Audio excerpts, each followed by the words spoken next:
Radio nation 103.9 मेगाहर्जमा कार्यक्रम युवा जागरण।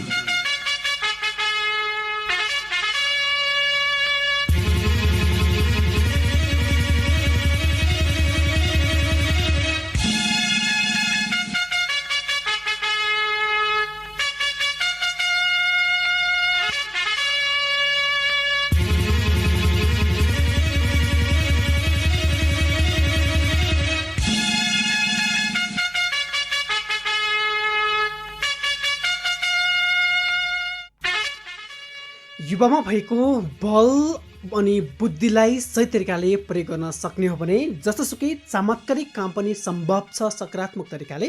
तर दुरुपयोग गर्ने हो भने समाज परिवर्तनका तिनै युवा बाधक बन्न सक्छन्। कार्यक्रम युवा जागरणको दोस्रो चरणतर्फ लागौँ यति बेला। What we are gonna do this time, in light of recent trends in the heavy dubstep scene, is put about 1 million different progressively crazier sounds in. युवा संवाद उत्प्रेरणाको स्रोत।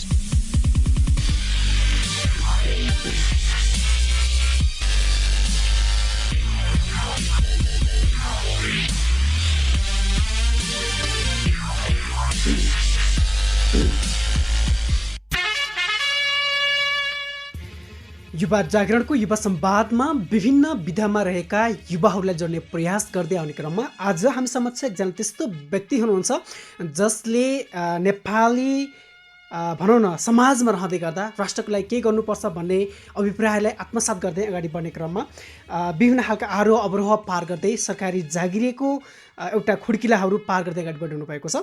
र पछिल्लो समयमा हिजो मात्रै प्रकाशन भएको लोकसेवा आयोगको न्यायतर्फको अधिकृतमा नाम निकाल्न सफल हुने केही युवा साथी मध्ये एकजना साथीले जोड्ने प्रयास गरिरहेका छौँ। र नेपालमा सरकारी जागिरीको अवस्था र यसप्रति युवाहरूको चार्मिङ बढ्दै जानुको पछाडिको कारण लगायतका कुराहरूलाई नजिकबाट न्यायने प्रयासमा आज हामी जुट्दैछौँ। त्यसको लागि एकजना युवा साथी हामी समक्ष जोडिसक्नु भएको छ, हेमलाल खनाल। हेमलालजी, हार्दिक स्वागत छ कार्यक्रम युवा जागरणको व्यवसायमा। धन्यवाद जेठाजी। हजुर, सुरुवातमा मैले भनिसकेँ कि हिजो मात्रै प्रकाशित भएको जुन अधिकृत न्यायतर्फको रिजल्ट छ त्यसमा उत्तीर्ण हुनु भएन त?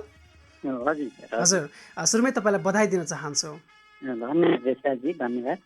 र यो वास्तवमा नेपालमै रहेर काम गर्नुपर्छ भन्ने खालका कुराहरू त हामी जोड्दै आइरहेका छौँ। तथापि धेरै युवाहरूको भविष्य अन्यलमा पनि परिरहेको छ विभिन्न कारणले गर्दा। देशको राजनैतिक अवस्था, अझ भनौँ सामाजिक अवस्था, अझ पनि विभिन्न खालका स्वास्थ्य समस्याले गर्दा के गरौँ कसो गरौँ भन्ने अन्यलता छाउँदै गर्दा लोकसेवाको जुन एक्जाम छ त्यतर्फ युवाहरूको आकर्षण बढेको हो कि भन्ने खालको आङ्कलन गर्न सकिन्छ, के भन्नुहुन्छ? जेठाजी, सर्वप्रथम त मलाई चाहिँ तपाईँको यो लोकप्रिय कार्यक्रममा आफ्नो अनुभवहरू राख्ने मौका दिनुभयो, तपाईँलाई धेरै धेरै धन्यवाद। अहिले यति बेलाको समयमा अधिकांश नेपालका युवाहरू लोकसेवा आयोगप्रति अलि आकर्षित भएको हो कि भन्ने पनि देखिन्छ। होइन, यो लोकसेवा आयोगप्रति आकर्षित हुनुपर्ने मुख्य त यो एउटा जागिरको सेक्युरिटी हुन्छ होइन। अनि यसबाट आफ्ना वृत्ति विकासका अवसरहरू बिस्तारै बिस्तारै बढाउँदै जान सकिन्छ। अनि यो राष्ट्रको सेवा गर्ने मौका र अवसर प्राप्त हुने हुनाले अधिकांश युवाहरूको यो सरकारी जागिर प्रति आकर्षण बढ्यो जस्तो लाग्छ विस्तारजी। पक्कै पनि विभिन्न कारणहरू छन्। वास्तवमा जागिर सुनिश्चित सँगसँगै भोलिका दिनमा भनिन्छ नि प्राइभेट जागिर भनेको आज छ भोलि छैन भन्ने खालको कुराहरू जोडिन्छन्। सँगसँगै अब सरकारी जागिर भए पश्चात भनौँ न दुई छाक खानको लागि पछाडि पर्नुपर्ने अवस्था नआउने एउटा निश्चितता भएको हुनाले गर्दा र जब ग्यारेन्टी भएको हुनाले गर्दा युवाहरूको चार्मिङ बढिरहेको छ भन्ने कुरा गर्दै गर्दा हामीले यो बसाइमा चाहिँ ती युवाहरू जो हामीसँग जोडिनुहुन्छ उहाँहरूको केही ब्याकग्राउन्डलाई पनि जोड्ने प्रयास गर्दै आइरहेका छौँ कि बाल्यकालदेखि अहिलेसम्म आउँदै गर्दाका उतार चढावहरू, अझ भनौँ सफलता असफलताका कुराहरू, अझ भनौँ के गर्ने भन्ने चाहनाहरू बाल्यकालमा हुँदै गर्दा के बनिँदैछ, के बनिने हो भन्ने कुराहरूलाई पनि नजिकबाट निकालेका हुन्छौँ। हेमलाल खनाल भन्ने बित्तिकै गुल्मीमा जन्मेको एकजना युवा होइन त? एकदम ठिक भन्नुभयो साजी। म यही लुम्बिनी अञ्चलको गुल्मी जिल्लाको रेसुङ साबै कोखाली गाविस वडा नम्बर 4 भुवनपानी हाल रेसुङ्गा नगरपालिका वडा नम्बर 5 भुवनपानीमा जन्मेको हो। मेरो बाल्यकालको अवस्थालाई भन्नुहुँदा म 1 देखि 5 कक्षासम्म सरस्वती प्रावि लामडाँडामा अध्यापन गरेको हो। त्यसै गरी 5 देखि 10 कक्षासम्मको पढाइ मैले अघि नै भन्दा भनिसकेँ। साबिक जरखाली गाविस वडा नम्बर 3 हालतेसुङ नगरपालिका वडा नम्बर 5 अवस्थित श्री जनसहयोग मावि भुवापानी भनेर भन्ने ठाउँमा अध्ययन गरेको 10सम्म अध्ययन गरेको। त्यस्तै गरी 10सम्म यो 1 देखि 10सम्म अध्ययन गर्ने क्रममा मैले विभिन्न किसिमका अवरोहहरू होइन, विभिन्न किसिमका कठिन दुःख कष्टहरू चाहिँ सहेर त्यहाँसम्म अध्ययन गरेको। मेरो पारिवारिक अवस्था भनेर भन्नुपर्दा अत्यन्तै नाजुक हो। अनि मेरो बुवा मम्मी अत्यन्तै सिम्पल साधारण परिवार र कृषिमा आश्रित भएको हुनाले मुख्यतः यो अर्थको आर्थिक रूपमा चाहिँ अलि कमजोर भएको परम्परागत खेती प्रणाली अवलम्बन गर्ने। अनि त्यो परम्परागत खेती प्रणाली अवलम्बन गर्दा त्यसबाट चाहिँ कुनै पनि त्यो आय स्रोतहरू आर्जन गर्ने भन्दा पनि बिहान बेलुका कसरी खाने, बिहान बेलुकाको गुजारा कसरी टार्ने तर्फ नै केन्द्रित थियो होइन। त्यति भनेको अर्थ परिवार कृषिमा आश्रित रहँदै गर्दा पनि वर्षभरि गरेको त्यो परिश्रमले 3-4 महिना पनि नपुग्ने अवस्था, जहाँ पहाडको कृषि व्यवसाय परम्परागत नै रहिरहेको छ अहिले पनि, जसमा निर्भर रहनेहरूको अवस्था नाजुक हुन्छ भन्नेमा कुनै द्विमत नै छैन। तथापि ती आर्थिक अवरोहहरू थिए, अझ भनौँ अगाडि बढ्नको लागि बाधकको रूपमा रहिरहेका थिए। तैपनि तपाईँ अध्ययनलाई अगाडि बढाउनु भयो। तपाईँको स्कुल लेभलको अध्ययन चाहिँ कस्तो रह्यो? पारिवारिक ती समस्याका बावजुद पनि अध्ययनमा केही न केही त पक्कै प्रभाव परेको हुन्छ। तपाईँ के भन्नुहुन्छ? यसो सम्झेर फर्काएर हेर्नुपर्दा के भन्न चाहनुहुन्छ? एकदम हजुरले सही कुरा उठाउनु भयो बेचाजी। म एउटा गरिब परिवारमा जन्मेर मेरो पढाइको खर्च मै आफै नै जुटाउनु पर्ने स्थिति थियो। मेरो बुवाले मेरो पढाइको लागि खर्च गर्ने त कुरै छोडौँ, बिहान बेलुका यसरी खाना जुटाउनु भन्नेतर्फ नै उहाँहरू केन्द्रित हुनुहुन्थ्यो। अब त्यो अवस्थामा केन्द्रित रहेको बुवा आमाले मेरो पढाइको बारेमा सोच्ने फुर्सद पनि हुन्न थियो। अनि बुवा आमाले अब यो पढाइ भनेर भने त यो दोस्रो कुरा हो, पुरा चाहिँ अब नाना र खानाको नै व्यवस्था गर्नको लागि उहाँहरू केन्द्रित हुनुहुन्थ्यो। यस अवस्थामा मैले आफै नै अब मेरो बुवा आमाको स्थिति यस्तो छ भनेर चाहिँ मैले आफै नै विभिन्न किसिमका कामहरू गरेर पढाइलाई कसरी मैले निरन्तर रूपमा अगाडि बढाउन सक्छु भनेर विभिन्न किसिमका कामहरू गर्ने। त्यसबाट आएको आम्दानी भएको आम्दानीहरूलाई चाहिँ पढाइको लागि आवश्यक पर्ने सामग्रीहरू, किताब कपी कलमहरू किनेर आफ्नो पढाइलाई निरन्तर रूपमा चाहिँ अगाडि बढाउन चाहिँ म चाहन्थेँ। फेरि यो हाम्रो स्कुलमा पनि अन्य विद्यार्थी कमजोर भएर म अलि टाठो भएको हो कि अब म त्यो समग्र त्यति बेलाको त्यो जेनेरेसन उसमा चाहिँ पढाइमा अलि त्यो हाम्रो 70-100जना विद्यार्थीहरूमध्ये म पहिलो स्थान हासिल गर्थेँ। भनेको त जहाँ समस्या छ त्यहाँ समाधान त हुन्छ नै, तर अध्ययन भनेको प्राय समस्याका बावजुद अगाडि बढ्नेहरूले गरिरहेका हुन्छन् भन्ने एउटा उदाहरण पनि तपाईँ हो। र यो भन्दै गर्दा विभिन्न खालका समस्याहरूका बावजुद पनि आफू अगाडि बढ्नुभयो, अध्ययनलाई कहिले पनि पछाडि पार्नु भएन। परिवारमा अघि तपाईँले भने जस्तै खाना दानाको लागि सङ्घर्ष गर्दै गर्दा शिक्षा भन्ने त अर्को स्टेपमा आउँथ्यो जहाँ हाम्रो परिवारले सोच्नै सक्दैनथ्यो। तथापि तपाईँको लगाव अध्ययनतर्फ पनि जाँदै गर्दा आज यहाँसम्म आइपुग्नु भएको छ। यो भन्दै अगाडि बढ्ने क्रममा तपाईँको अब यो आफै अध्ययन पनि गर्नुपर्ने, आफै कमाउनु पर्ने, उस्तै पऱ्यो भने परिवारलाई पनि हेर्नुपर्ने, त्यो अवस्थाबाट आउँदै गर्दा र पछिल्लो समयमा चाहिँ आरामसँग कुनै काम नगरिकन पढ्दै गरेका युवाहरूमा पनि पढ्नुपर्छ भन्ने भावना जागृत नहुँदै गर्दा कहाँ जाने भन्ने नै निश्चित छैन। धेरैको मार्ग नै अझ भनौँ एम नै छैन भन्दा पनि केही फरक नपर्ला। यहाँबाट तपाईँ के एनालाइसिस गर्नुहुन्छ? मतलब अध्ययन के दुःखमा मात्र हुन्छ, अर्थात् सुखमा हामी रहँदै गर्दा अध्ययनप्रति त्यति धेरै आकर्षित हुन नसकेको हो, अथवा आवश्यकता नै नठानिएको हो? होइन भिसाजी, सर्वप्रथम त मान्छेलाई अध्ययन गर्नुपर्छ भनेर भन्ने भित्रैदेखि अन्तरात्मादेखिको इच्छा शक्तिले निर्धारण गर्छ। मैले पढ्नुपर्छ, भोलि समाजमा चाहिँ समाजको लागि केही योगदान गर्नुपर्छ, राष्ट्रको लागि केही योगदान गर्नुपर्छ भनेर भन्ने भावना भित्रैदेखि आयो भनेदेखि पढाइलाई निरन्तरता दिन सकिन्छ। अनि पहिला नै विद्यार्थीहरूमा, अहिले भइरहेको विद्यार्थीहरूमा मैले सक्दिनँ कि म फेल हुने हो कि म असफलता हुने हो कि भनेर भन्ने डर त्रास र भएको स्थिति रह्यो भनेदेखि पक्कै पनि त्यसले चाहिँ आगामी स्टेप, लाइफको आगामी स्टेपमा चाहिँ यो अवरोध सिर्जना गर्दछ। त्यही भएर त्यो भएको हुनाले कुनै पनि व्यक्तिले पढ्न चाहन्छ, अगाडि बढ्न चाहन्छ भनेर भनेपछि सर्वप्रथम आफ्नो दृढ सङ्कल्प, दृढ इच्छा शक्ति राख्नु नै पर्छ। त्यस पछाडि हुने कुरा त बिस्तारै बिस्तारै भइ नै रहेछ बिस्तारै। पक्कै पनि आफ्नो इच्छा यदि दृढ शक्ति छ भने चाहिँ पछाडि होइन जहिले पनि अगाडि नै बढिन्छ। जसोसुकै समस्या आए तापनि ती बाधक बन्दैनन्, अझ अगाडि बढ्नुपर्छ भन्ने प्रेरणाका स्रोत बन्छन् भन्ने कुरा पनि तपाईँको बानीबाट प्रष्ट हुन्छ। जस्तो हेमलालजी, अब तपाईँको स्कुलिङ पश्चातको कुराहरू जोड्नु पर्दा त्यस पश्चातका सङ्घर्षका पाइलाहरू कसरी अगाडि बढे? विशाजी, मैले अघि पनि यो कुरा चाहिँ भनिसकेँ। म जनसहयोग मावि भुवनपानीमा 2061 सालमा त्यो विद्यार्थीहरूमध्ये प्रथम श्रेणीमा त्यो स्कुलको विद्यार्थीहरूमध्ये प्रथम भएको थिएँ। त्यस पछाडि अब मेरो बुवा मैले त्यति बेलासम्म मेरो आर्थिक अवस्था निकै नै दयनीय थियो। अब 11-12 कक्षा मैले कसरी पढ्ने भन्दा चाहिँ त्यतातर्फ चाहिँ मेरो ध्यान केन्द्रित थियो। त्यसै क्रममा म एकजना मेरो दाइ नाता पर्ने व्यक्ति हुनुहुन्थ्यो, उहाँसँग मैले रिक्वेस्ट गरेँ मलाई कुनै काम खोजिदिनु न, मेरो पढ्ने इच्छा छ, मलाई त्यो काम गरेर मलाई धेरै पैसा चाहिँदैन, केवल मेरो 11-12 कक्षा पढ्नको लागि त्यो फिस तिर्दिने र बिहान बेलुका खानाको व्यवस्था गरिदिने सम्म मात्र भए पनि हुन्छ, यो म अगाडि बढ्न चाहन्छु भनेर उहाँसँग रिक्वेस्ट गरेँ। उहाँले यस्तै साथीभाइ सर्कलहरूसँग कुरा राखिसकेपछि एकजना डाक्टर साहबकोमा मलाई चाहिँ काम लगाइदिनु भयो। कस्तो रहेछ भनेर भने साथी डाक्टर साहबलाई पनि एक्लै हुनुहुन्न रहेछ, उहाँलाई बिहान बेलुका खाना पकाउने एकजना मान्छेको खाँचो रहेछ।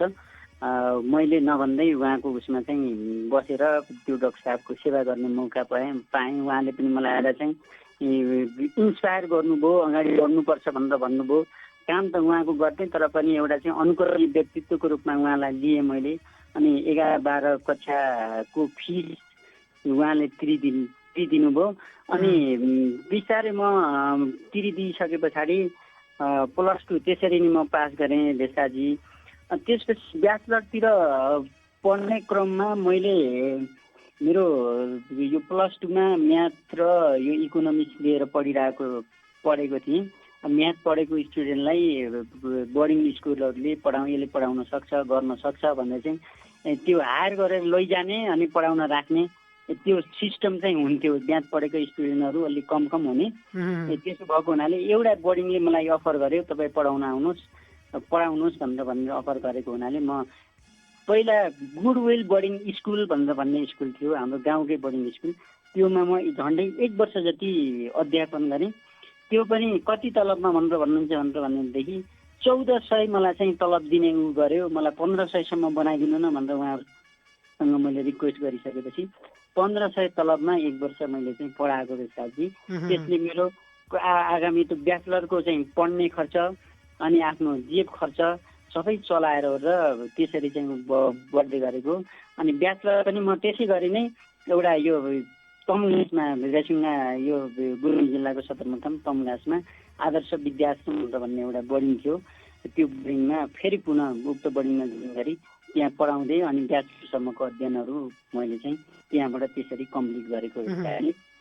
तत्पश्चातका तपाईँका ती आयामहरूलाई पक्कै पनि हामी जोड्छौँ। हामी सर्ट कमर्सियल ब्रेकमा जान्छौँ र तपाईँको यो यात्रालाई जोड्ने क्रममा योभन्दा पछाडि हामी पक्कै पनि लोकसेवासँग नजिक रहेर अझ बढी कुराकानी गर्नेछौँ। केही समय हामी सँगै रहदिनु होला। हुन्छ।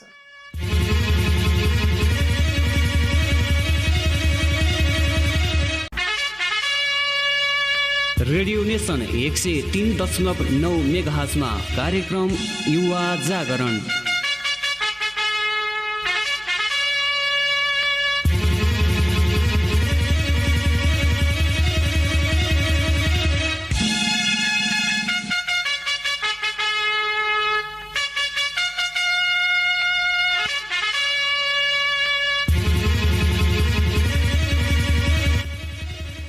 आजको युवा जागरणको युवा संवादमा सरकारी जागिरी बन्न चाहनेहरूको लागि सफलताको कथालाई जोड्ने प्रयास गरिरहेका छौँ।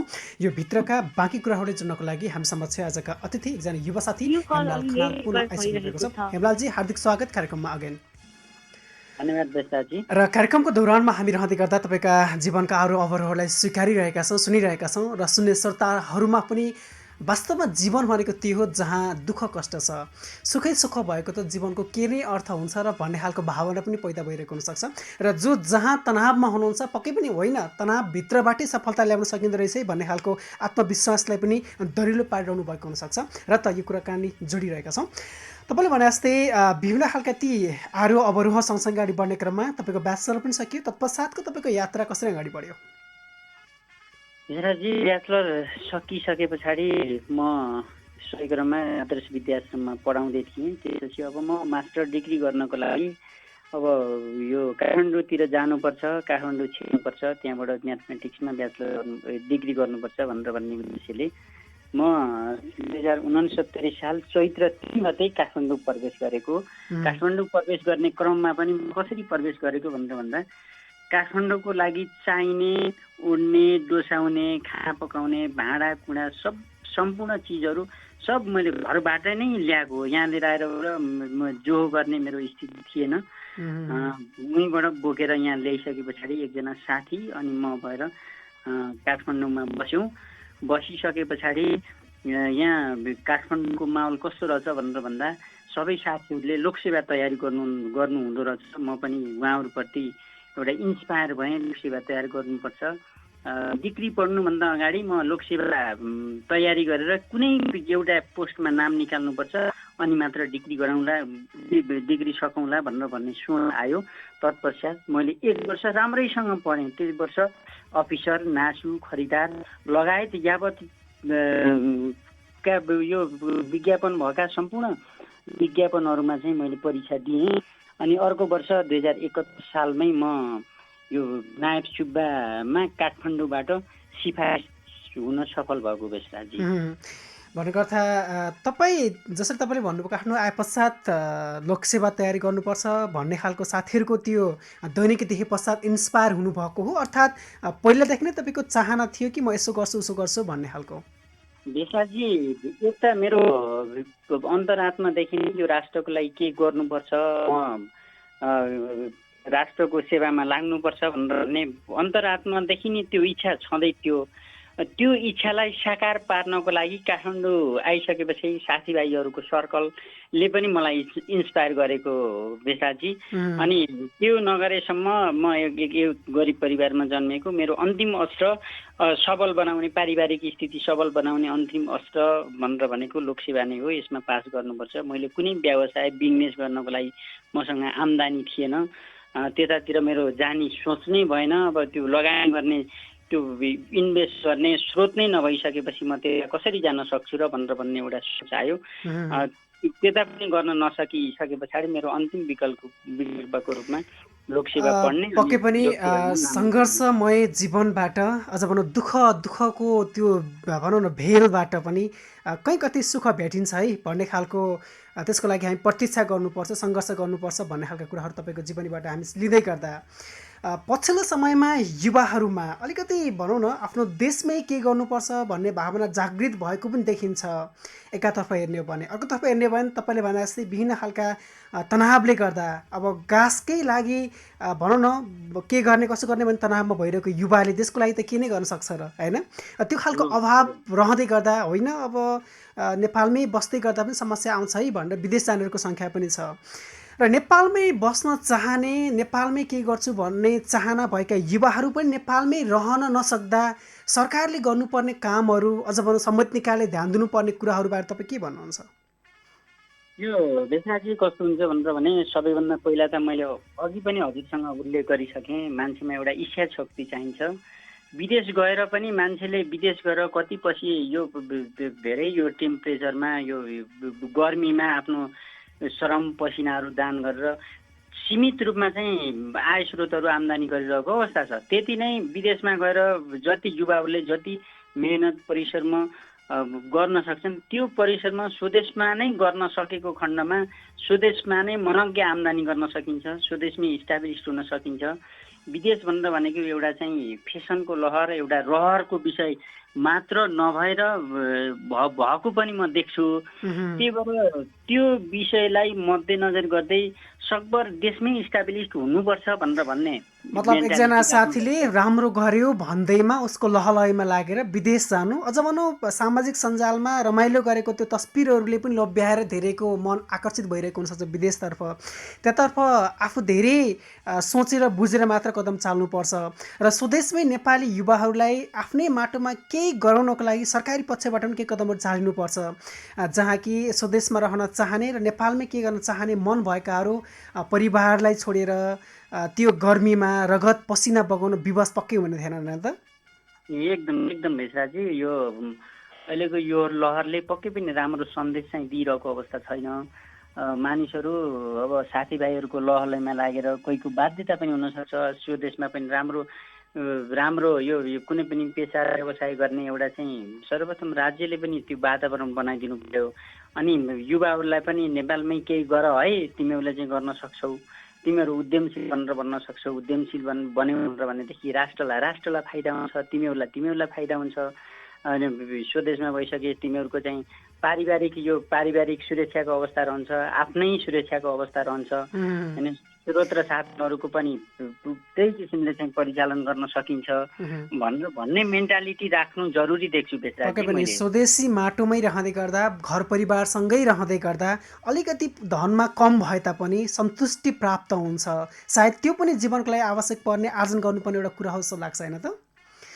र पछिल्लो समयमा अलिक केही युवा साथीहरू जो साँच्चैकै राम्रै गर्न सक्ने अब्बल खालका युवाहरू पनि लोकसेवा पास भएर अगाडि बढ्दै गर्दा पनि सहरमा बस्न सक्ने अवस्था छैन, त्यो हिसाबले गर्दा त बाँच्नै गाह्रो हुन्छ भन्नेहरू पनि कहीँ कतै युवाहरू भेटिन्छन्। तपाईँले के भन्नुहुन्छ यसबारे? यस्तो भेषराजी, यसमा के भनेर भन्छु भनेर भने यो निजामती सेवामा अधिकांश युवाहरूको आकर्षण बढ्दो छ। यो कुनै पनि सानो पोस्टबाट सुरु गरे पनि यो यसमा वृत्ति विकासका अवसरहरू प्रशस्त रहेको र माथिसम्म जान सक्ने एउटा चाहिँ भएको हुनाले सानो पदबाट सुरुवात गरे पनि बिस्तारै बिस्तारै आफूले चाहिँ मेहनत परिश्रम गर्दै जाँदा यसको लोकसेवा आयोगका टेक्निकहरू यो पढ्ने आइडियाहरू बिस्तारै बिस्तारै डेभलप गर्दै जाँदा पक्कै पनि माथि पुगिन्छ। कुनै पनि एकपटकको हारले जिन्दगी नै म हारिसकेँ, अब म गर्न सक्दिनँ, मेरो यति नै रहेछ, म यही पोस्टमा मात्र रहने हो भनेर भन्ने त्यो मेन्टालिटी राख्नु हुँदैन। यो लोकसेवा आयोगमा नाम निकाल्नको लागि भेषराजी पटकको अथक प्रयासले मात्र सम्भव हुन्छ। सबैले एकपटक इक्जाम दिँदैमा पास हुन्छन् भनेर भन्ने हुँदैन। जो निरन्तर रूपमा नथाकिकन लोकसेवा आयोगको पाठ्यक्रममा आधारित रहेर प्रयास गर्छ त्यही मात्र सफल हुन्छ। जसले एक दुई पटकमै नाम निस्केन भनेर चाहिँ निराश हुन्छ, उसले चाहिँ लोकसेवा आयोगको बाजी मार्न सक्दैन भेषराजी। यसमा निरन्तरता र एउटा दृढ सङ्कल्प चाहिन्छ नि भेषराजी।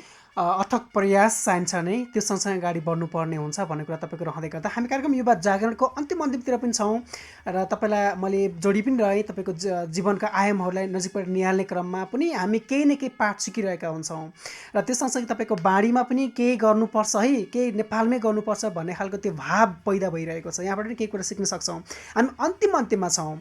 तमाम युवा साथीहरूको लोकप्रिय कार्यक्रम युवा जागरण स्वदेश अनि विदेशमा एकसाथ सुनिरहनु भएको छ र उहाँहरू लक्षित तपाईँले भन्नुपर्ने, अझ पनि विशेष गरी युवालाई फोकस गरी तपाईँले भन्नुपर्दा युवाले के सोच्नुपर्छ, भविष्यको लागि के सोच्नुपर्छ, आफ्नो अनि राष्ट्रको भविष्यप्रति पनि चिन्तित बन्नुपर्ने हो कि, अथवा तपाईँले युवालाई दिनुपर्ने केही टिप्स दिनुपर्दा अथवा केही बाणी तपाईँबाट आउनुपर्दा के आउन सक्छ होला? यो कस्तो हुन्छ भनेर भन्दा युवाहरू भनेर भनेको राष्ट्रको गहना हो, राष्ट्रको सम्पत्ति हो। तिनीहरूले चाहिँ लाई सबल बनाउन सके मात्र राष्ट्रले समृद्धि र समुन्नत र आशातीत प्रगति गर्न सक्दछ। अब जुन युवाहरूले राष्ट्रमै केही गर्नुपर्छ भनेर लागिराख्नु भएको छ, उहाँले पक्कै पनि कुनै म अब यो के गर्ने हो भनेर भन्ने एउटा चाहिँ भिजन बनाउनु पर्यो। म यसको लागि यो गर्छु भनेर भिजन, मिसन, गोल, अब्जेक्टिभ्सहरू लिएर अगाडि बढ्न सकेकोमा कुनै पनि युवा कुनै पनि कार्यमा चाहिँ असफल हुन्छ जस्तो लाग्दैन भेषराजी मलाई। त्यसको लागि दृढ शक्ति हुनुपर्छ भन्ने कुरा तपाईँको रह्यो र अन्तिममा पुनः तपाईँको उत्तरोत्तर प्रगतिको कामना पनि गर्न चाहन्छौँ, पुनः बधाई पनि दिन चाहन्छौँ र तपाईँ यस्ता युवालाई देशको आवश्यकता छ र देशको रक्षा गर्ने, अझ भनौँ देशको प्रशासन तन्त्रलाई मजबुत बनाउने जिम्मा हामी युवाकै हातमा छ। सबै सत्कर्म गर्दै अगाडि बढ्ने हो भने सफलता हाम्रै हातमा छ भन्ने खालको तपाईँको बाणी, अझ भनौँ तपाईँको जीवनको यो आयामबाट हामी महसुस गर्न सक्छौँ। पुनः हार्दिक आभार व्यक्त गर्दै बिदा गर्न चाहन्छु हेमलालजी कार्यक्रम युवा जागरणको व्यवसायबाट। भेषराजी, तपाईँको यो लोकप्रिय कार्यक्रम युवा जागरणमा मेरा जीवनका तिता मिठा अनुभवहरू, सङ्घर्षका कहानीहरू राख्ने अवसर दिनुभयो। हजुरहरूलाई धेरै धेरै धन्यवाद दिन चाहन्छु। हस्त, धन्यवाद।